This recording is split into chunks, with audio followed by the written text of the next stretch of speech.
श्री स्वामी समर्थ सगळ्यांना. तर बघा, आता वाजलेत संध्याकाळचे 6:30 वाजले. 6:29 झालेले आहेत.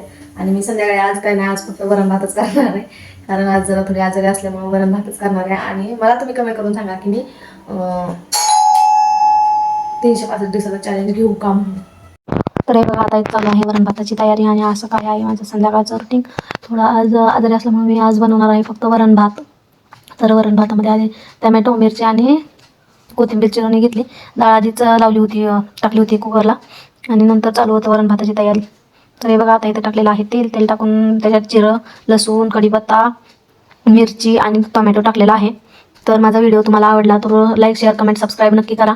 आणि जर तुम्हाला वाटत असेल तर मी 365 दिवसाचा व्हिडिओ चॅलेंज, व्लॉग चॅलेंज घेईल. तर मला नक्की कमेंट करून सांगा की मी 365 दिवसाचा व्लॉग चॅलेंज घेऊ. तर हे बघा, आता इथं टाकलेलं आहे टमॅटो.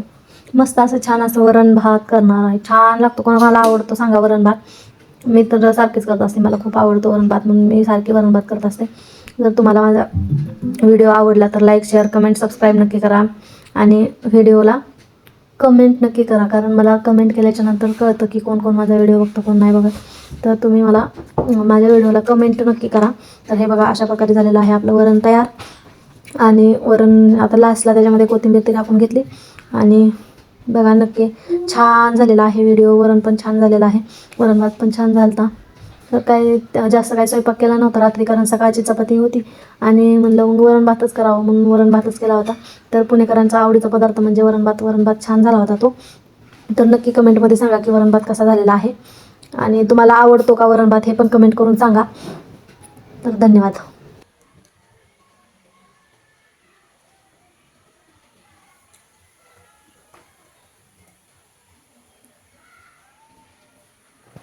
व्हिडिओ आवडला असेल तर लाईक, शेअर, कमेंट, सबस्क्राईब नक्की करा. तर हे काय आहे, असं माझं किचन आहे. आणि या वरण भात खायला.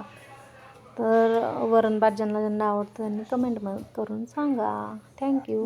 तर हे आहे बघा माझी संध्याकाळची पूजा, देवपूजा.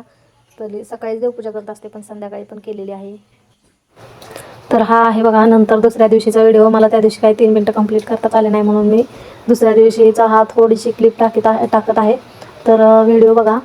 हे जर तुम्हाला एवढं सगळं म्हणजे किचन स्वच्छ दिसलं तर तुम्हाला बरं वाटतं का, हे कमेंट करून नक्की सांगा. कारण किचन स्वच्छ असेल तर ठीक आहे, नाही स्वच्छ दिसलं तर ते सारखं म्हणत जातं त्याच्याकडे, ते घाणे, हे राहिलं ते राहिलं सारखं. म्हणून मी आधी सगळं काम करून घेते, नंतरच जेवण करते. आधी सगळं किचनवरचं साफसफाई करून नंतर जेवायला बसते. आणि त्यात बघा, मला खाली पायाला असं लागलं होतं, नकाला माझ्या.